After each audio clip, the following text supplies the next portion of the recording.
Good morning, it's Shanna, and I am back this week to do a tag by Tarot Magpie, the romance that all the cool kids are doing right now. It looked fun and I really wanted to play. So it took me a minute to gather some of these decks because I really had to think hard. Others were super easy. Others, I knew what they were as I was watching other people's videos. Okay, so without further ado, the first deck is Enemies to Lovers. A deck, style, or system you've insisted just wasn't for you until you realized it was. Okay, this deck I first saw probably on TarotTube early in my tarot journey, I guess. And it was so cute. The artwork just really grabbed me and I knew I wanted it. But you know, as you do with indie decks, they're kind of expensive. I was super early in my, like I said, it's early in my tarot. I guess I'm going to say journey again, even though it's not a word, but I think you know what I mean. So when I realized the price of it, as indie decks are quite spendy, or can be, I decided to wait. I did not realize that there was a whole out of print world. So I'm not even sure if it was available at that time. Honestly, I think I'm not sure. I don't remember. I know it was expensive and I waited. And when I realized that it was out of print, of course, then suddenly I needed it like oxygen, right? So I went digging for it and I realized that it was out of print and that it was extremely expensive as decks go. So I didn't get it still. I still held off, but it was kind of in the back of my mind. So then I remember watching some walkthroughs and realizing that it's a pip deck, which it did not take me very long to realize that, at least early on, that pip decks were not for me, which will kind of, there's another deck in here which will kind of talk about that. Or decks that didn't have like the traditional titles, right? So anything that changed titles, I realized early did not work for me because I didn't know tarot well yet. So when I saw this was pip, I was like, I'm just not even gonna bother. I'm not even gonna pick that deck up. And I put it out of my mind. Fast forward to, I don't know, 2.5 years later, and the creator did a reprint because this deck is coming out mass market. So the creator wanted to do one last print run, and I was tempted, but I still wasn't quite ready for pip decks. So I just thought, you know, pip decks just aren't for me. So I did not get it at that point either. And I don't know, sometime later after that, I realized that pip decks were not that difficult for me. They weren't that different to work with for me from like a traditional scenic deck.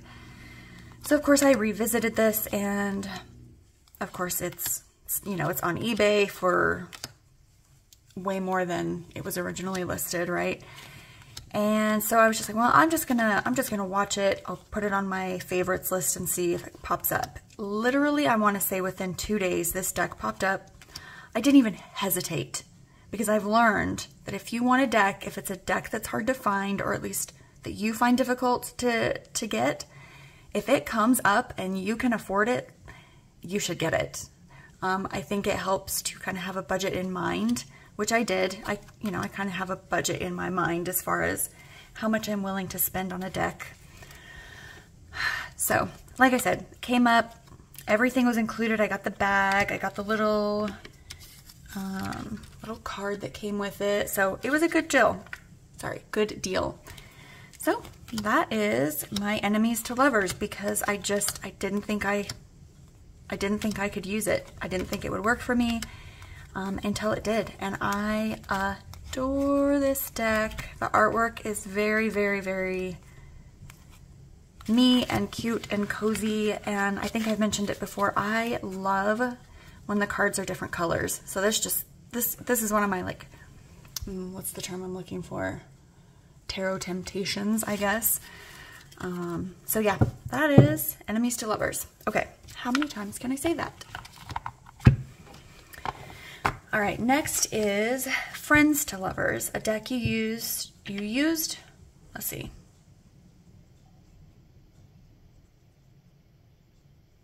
I think there's a word missing in this. It's a deck you used to like well enough, and then one reading deepened or changed your relationship with it. Okay, so this deck, The Forager's Daughter. Obviously, I bought the deck because I liked it. I liked the artwork. This was another early purchase in my tarot journey. But again, I quickly realized that being an animal deck, it was not great for me as a beginner. That's not to say it's not good for any beginner, just it wasn't great for me. I struggled with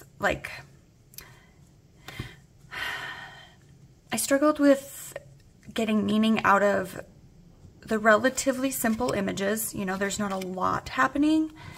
And with an animal, it just, I don't know. Okay, so it's funny, let me back up.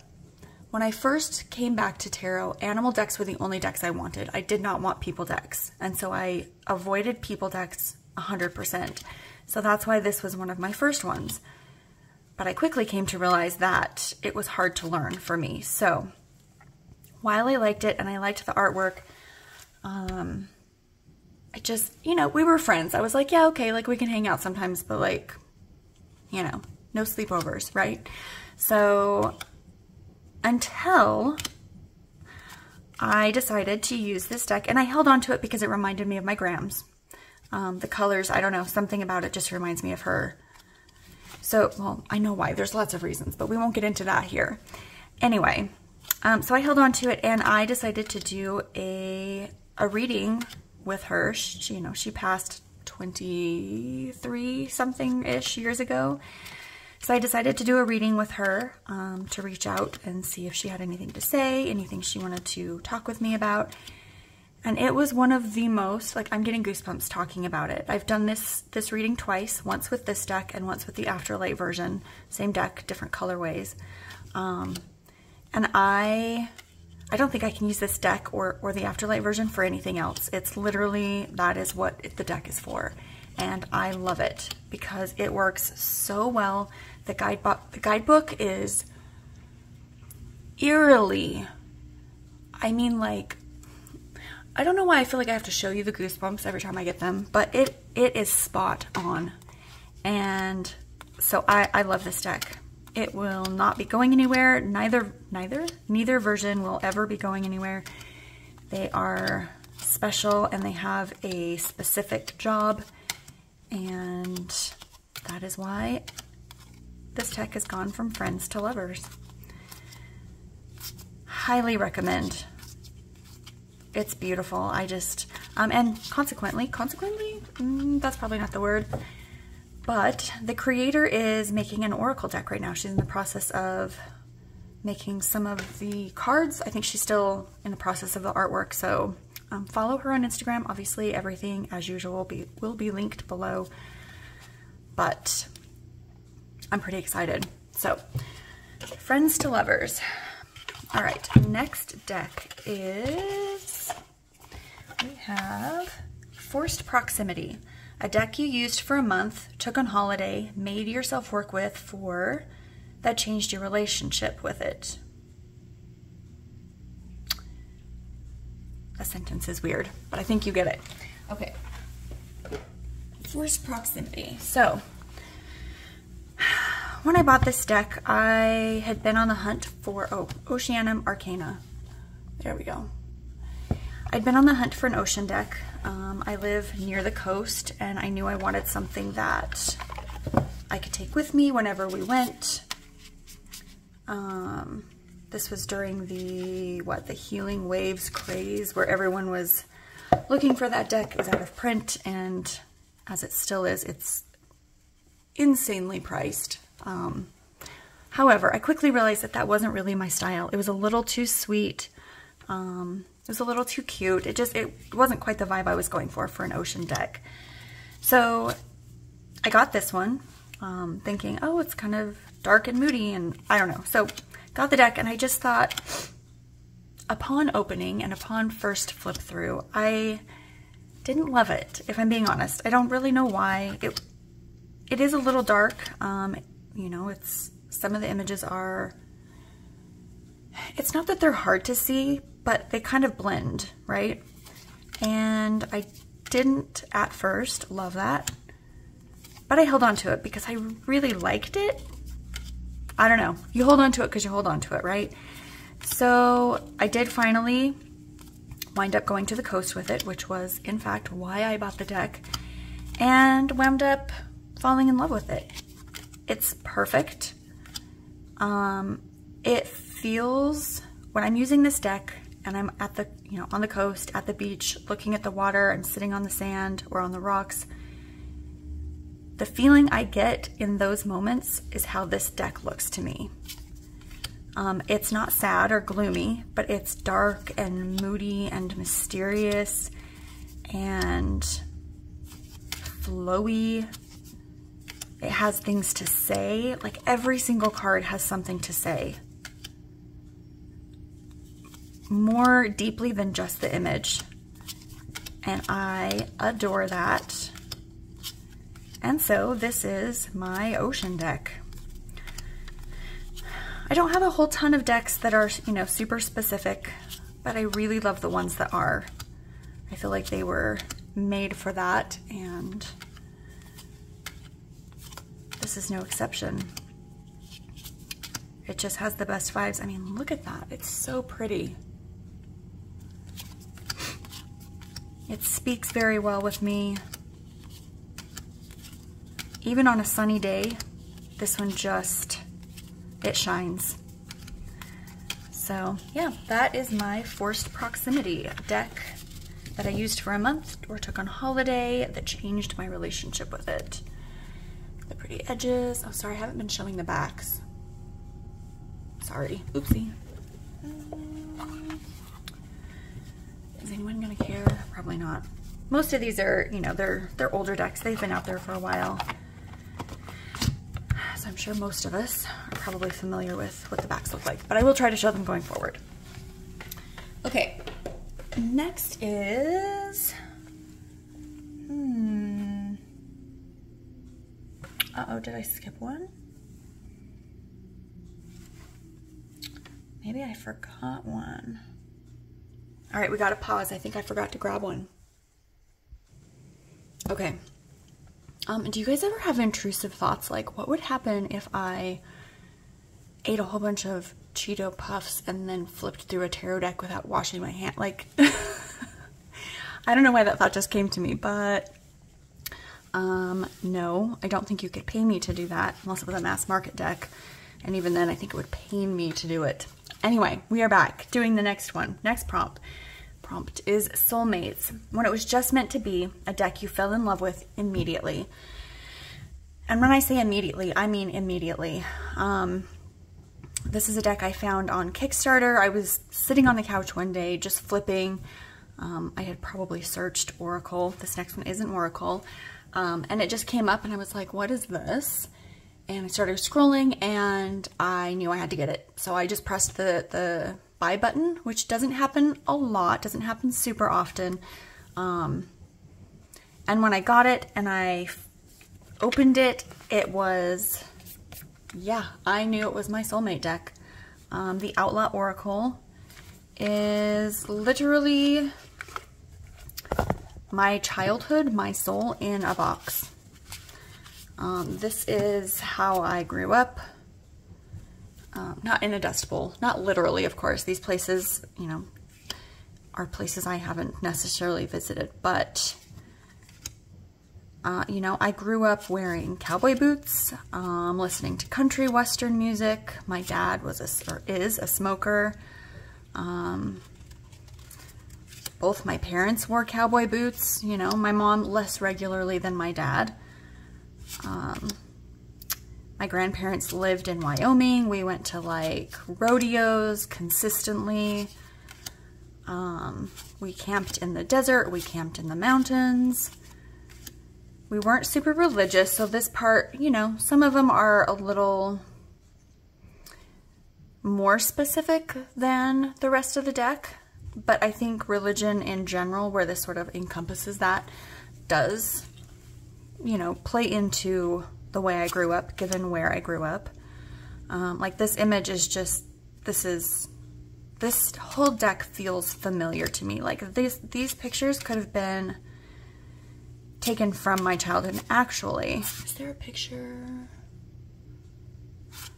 Oh, it was on her Instagram. Okay, so the creator Hillary some time ago posted a picture of herself in some shorts. She was sitting on the open bed of a truck, and it could have been me. It was literally, you know, I'm gonna go find a picture of me. Pause. I'll be right back. Okay, I'm out of breath. I had to let the dog in. I ran up and down the stairs. Anyway, I know you're all gonna be bummed to hear this, but I couldn't find the album. I think the one I'm thinking of is at my mom's. Go figure. Anyway, try not to be too sad. It's fine. We'll move on. Point being, this is, especially this one, I love this card. This deck and I are soulmates, is the point of that ramble. And I feel like I'm kind of going fast, but you know, it's not technically really a walkthrough per se. I mean, even the card, like, not sure what that is. Like, my mom had a Gran Torino Super Sport. No, Gran Torino Sport. Yeah. So, soulmate deck. Just meant to be a deck you fell in love with immediately. And that would be this one. And I will say, you know, first off, when the Kickstarter, it did fund, obviously. It funded, but it wasn't super popular. Like, no one was talking about it. And then all of a sudden people were talking about it on YouTube. So I'm really thrilled that Hillary has done so well with it, because she deserves that. She seems like a very cool person. Okay, next is a slow burn, a deck you didn't have the best first impression of, but the more you worked with it, the more you liked it. Okay.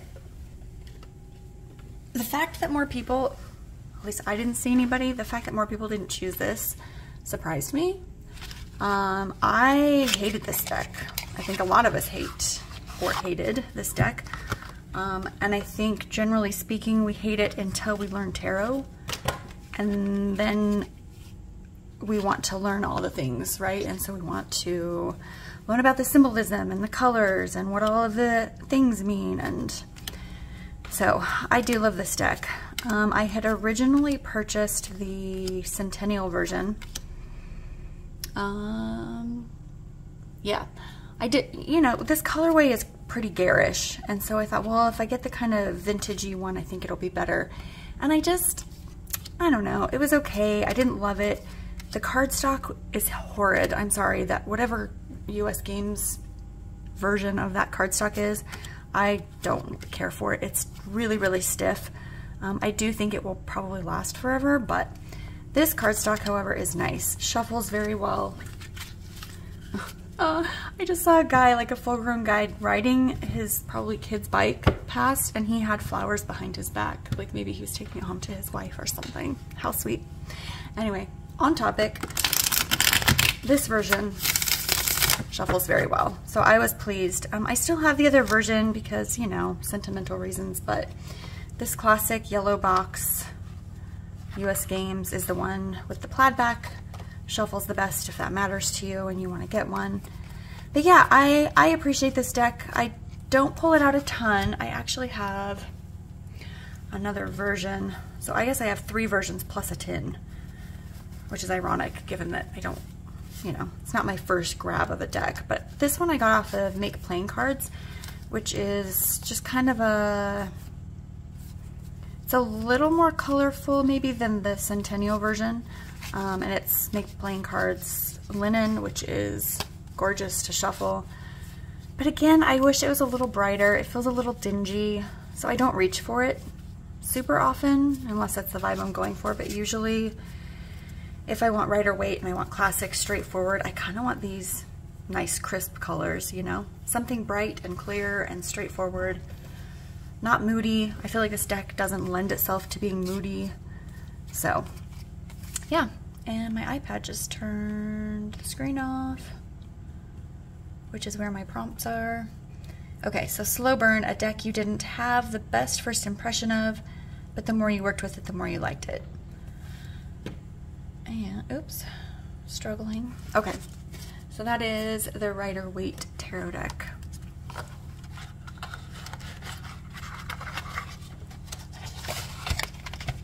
Even the tuck box isn't too bad. This one has plenty of space, so you can actually get all the cards in, close it, and yeah. Okay, next is prompt number 6, Opposites Attract. This deck is not your usual style, but you love it anyway. So this one is absolutely not my style. It's a style that's popular right now, quite popular. A lot of decks are using this. I don't know what it's called. I've said it before, I'm not an artistic person, I don't know terms, but this sort of flat cartoony kind of, and that sounds bad because they're all beautiful, they just don't work for me. They always fall flat, the ones I've tried, and so I have to avoid them because while I love them and I think they're so pretty to look at, they don't work for me. So when I saw this deck, I knew I was taking a risk because it's not, again, it's not one that I would normally reach for anymore, but I love this deck. It is so good. I think I don't know if it was on here or Instagram. I think I mentioned I had spent a lot of time, or you know, several months, a couple years looking for a shadow work deck, like that perfect deck that you can do shadow work with. So of course, you know, I'm looking at like the dark and the spooky and the macabre and shadowy type decks, you know, that you think of when you talk about a shadow work deck. And just none of them worked for me. And I just thought, I must not be a shadow work kind of person. But when I used this deck, this is my shadow work deck. And the artwork is emotion provoking. It's kind of, I don't know, like I said, I don't know. It's just kind of one-dimensional as far as, I don't even know. I'm making it sound bad. It reminds me, the artwork reminds me of Tarot of Oneness. So I would describe it the same way. Sort of flat in its appearance, which the Tarot of Oneness, I've had that on my wish list on Etsy forever, since I saw Lisa Pepez's review of it. But when I got this deck, I took it off my wish list because this fills that art space for me. So another one would be the Light Seers, kind of just, I don't know how to describe it. Which I do have the Light Seers, and I never use it, but that's another story. Anyway, I love this deck. It's not one I would gravitate towards, but it called to me, I answered, and we are best shadow work buddies. So, yeah, that is Tarot Landscapes. It's a bit of a thick, chunky guy, but I like it. Okay, and that is, my iPad keeps going to the lock screen. That is the Opposites Attract deck. Not your usual style, but you love it anyway. Okay, next up is the Blind Date. An impulse buy, a gift, or a deck you got without much research, but ended up really loving. And that would be, sorry, I'm like bending over to get all these. I'm grunting. That would be the Shadowlands Tarot. I don't even remember watching walkthroughs of this deck. I bought it, this case in point, I bought this deck thinking it would be my shadow work deck. That's what it was created for, so I thought, oh, it's perfect. And in exploring different types, I thought that might be the one that's for me. But no, it is not my shadow work deck. It is a beautiful deck though. I use it around September. It's not a Halloween deck for me. It's a late, very late summer, early fall deck. It just has those late summer colors. And it just, you know how some decks, like you're like, oh, I like them. It tells me what I asked or whatever. And then some decks really speak to you. That's this one, as are a lot of the others I've showed today. I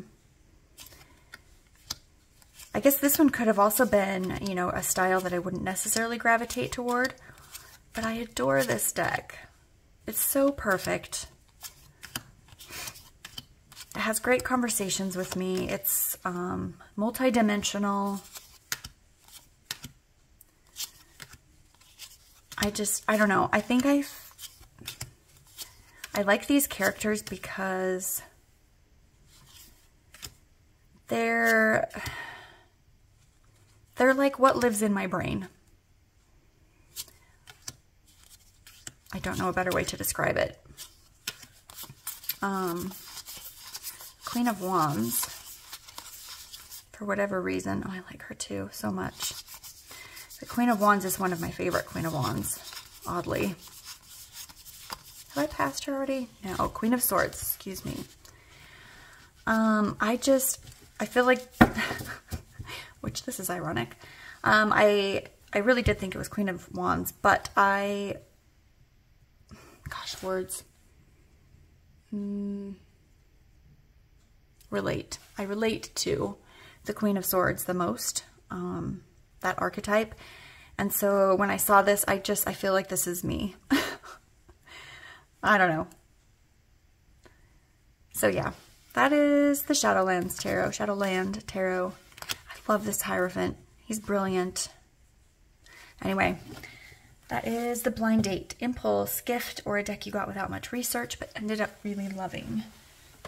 All right, next.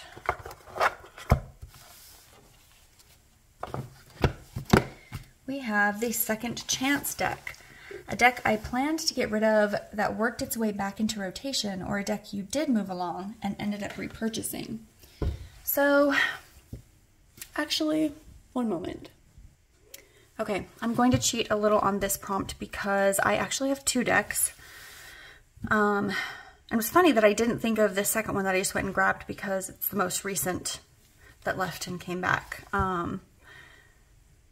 But, okay, so the first deck, let's just start talking. I don't have to explain why. The first deck is the Herb Crafter's Tarot. This one I bought because it's beautiful. I loved the backs. It was a deck that I had at work, and I think I saw it on Instagram originally. I saw the backs on Instagram and fell in love with it. Thought it was the most beautiful back that I'd ever seen. You know, I don't think I had done a walkthrough of it. I think they had done a hashtag Herb Crafter's Tarot, so I clicked on that, and the images I saw, you know, the first dozen or so, really grabbed me, so I bought it. And I quickly realized that it didn't work for me because of the changed suits of, yes, the changed wording of the suits. I just, you know, it was early, again, it was early in my tarot journey, and I didn't get it. It was too hard. Although I will say, this is the deck where I realized that I needed to get a deck that had the regular titles. So, you know, this deck actually gave me something that I didn't realize until just now. So the next deck I bought after this, thinking that it would work better than this one, was the Morgan Greer Tarot, because I thought, oh, it's classic, but it wasn't the Rider Waite, because again, I still wasn't really in love with that one. I don't think I'd even had a version of that yet. But sadly realized that the Morgan Greer, I think I can't remember exactly what the deal with that one is. Does it not have suits written? Or maybe it doesn't have the minors written. Regardless, that one didn't really work for me either. It was the tin version, so I wound up rehoming that one. But fast forward a couple of years, and I wanted this one back. Y'all talk about this one nonstop on YouTube, which I adore because it is so deserving of all the attention. It's gorgeous artwork. Its vibe is so warm and inviting and, what's the word? Not educational. It's wise. Like, it's seen things, you know? And I get so much out of it. even just this, like, you know, I draw this card and like you can just sit and like get so much out of it. Like the potency of the garlic, the sweetness of the honey. You know, what do the rose petals mean? What does the sweetgrass mean? That's not sweetgrass, Shanna, that's part of the garlic. But you get what I'm saying. There's just a lot to get out of every single deck, or every single card. And I have no regrets repurchasing it. I think this is one of the only ones that I can think of that I actually ever repurchased. Yeah, no, I love this one. So, second deck, funny story, haha, is that as we all do, you know, I have a list of decks I wanted to rehome, and someone reached out and said they wanted one of them, so I got their address, boxed it up, slapped the label on, mailed it out, and I don't know, 5 days later, this person reached out to me, obviously a little upset, and said that the deck had been was unable to be delivered, and they wanted to know why. And I was like, what? That's weird, because like that's weird, right? So I checked it, and apparently I had forgotten to put their apartment number on the label. So the Reclaim Oracle went all the way to Texas and then came all the way back here to Oregon to me, which solidifies this deck in my collection forever, because I feel like if it's gonna go to a different state and then simply refuse to be delivered and insist on being brought back to me, I will absolutely be keeping this one forever. I do not know how to use this deck. I don't understand it.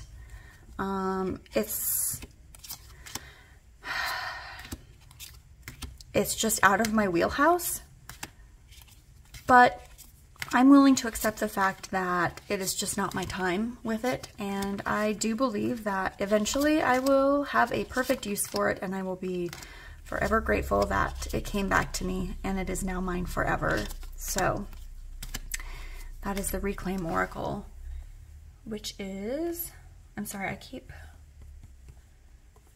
should make this, my iPad not turn off at all. So, Second Chance. Yeah, I have no idea what this deck is about. If you have a specific way of using this deck, I would love to hear about it. Not that I would necessarily do it the same way, but, you know, if you've got tips, I'm willing to listen. So, that's that. She's a sassy little thing, and I will keep her. Okay, next up is Unrequited Love. You really wanted to love this deck, but it just doesn't love you back. With, in parentheses, it says yet, question mark.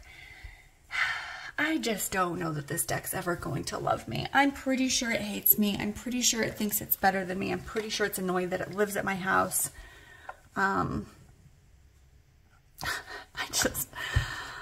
I mean, even these faces, they're just mocking me. I mean, look at his face. He's like, who do you think you are? You are not good enough for the deck within this box.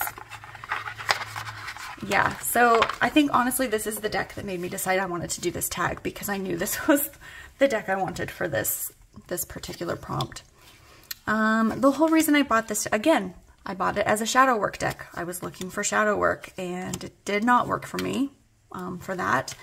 I love that it's a photograph deck. I think I've mentioned that in another video.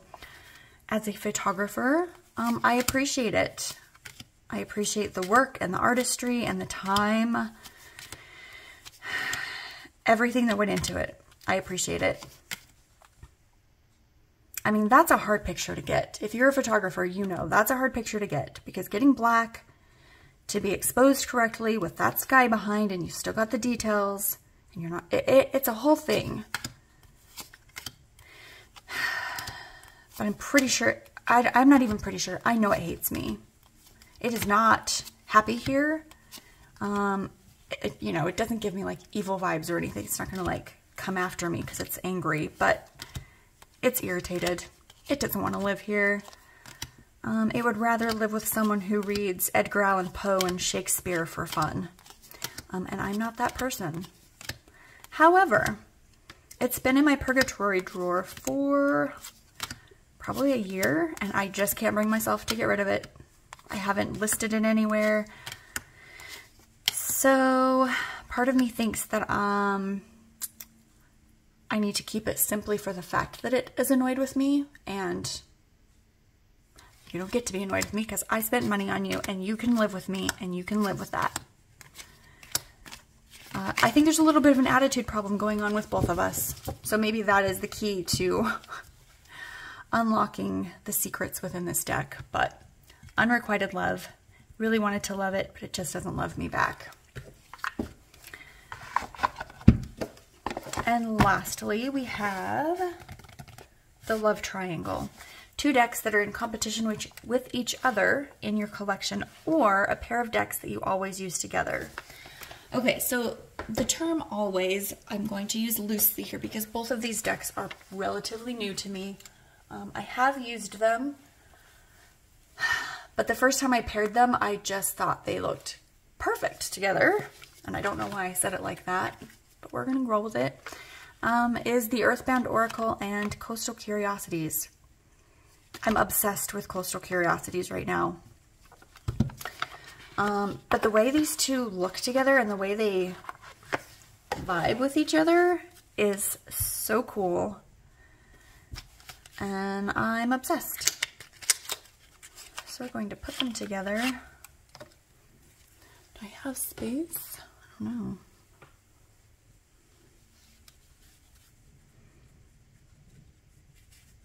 I can get them separated here. The Earthbound Oracle is not one that I really ever thought I would want or need in my collection. But for whatever reason, I felt called to it, I don't know, 3 months ago, give or take. And so I grabbed it, snagged it up, brought it home, and it's lovely. I love it. I don't use it by itself. I haven't really found a place for it by itself. But when I paired the 2 of these together, they were perfect. I mean, the tones are perfect, so aesthetically, it's beautiful to look at. But the keywords, 3 keywords, just feel like kismet. I don't know. They feel like they're speaking to each other, with each other. And I love that.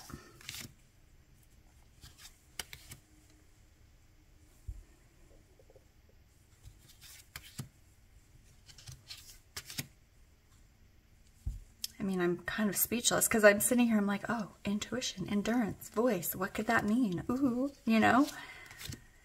I think this is a nice pairing for when I want to just sit and be quiet. I don't necessarily need or want to do a specific reading for myself. Look at that. That's like so good.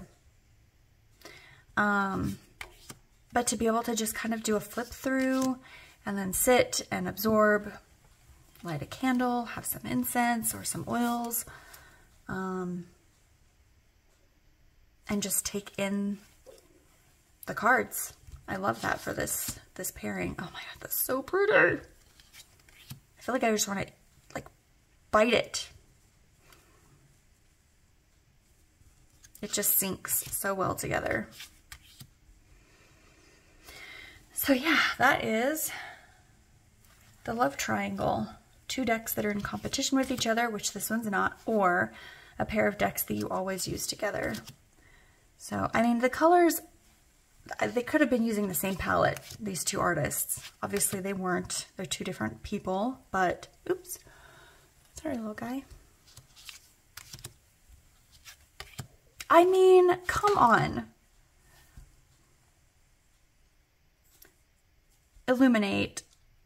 2 candles, the eye. The way this crab is like, I don't know, it just, you know? Okay, excuse me, there's a dog with a dog bone and Vision with a mirror. connect. Like it just, I don't know, it likes to play with each other, and I love that. Let's look through some more because it's fun. And then I will wrap it up.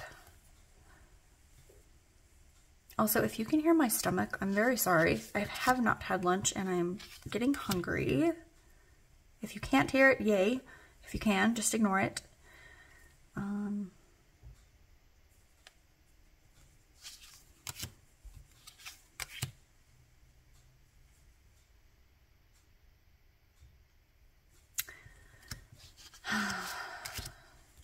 This is my decompress after work, you know, vibe.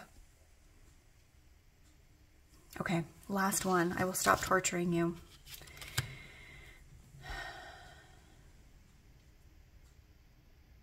Yeah, okay. Anyway, that was the love triangle. I think I already said it.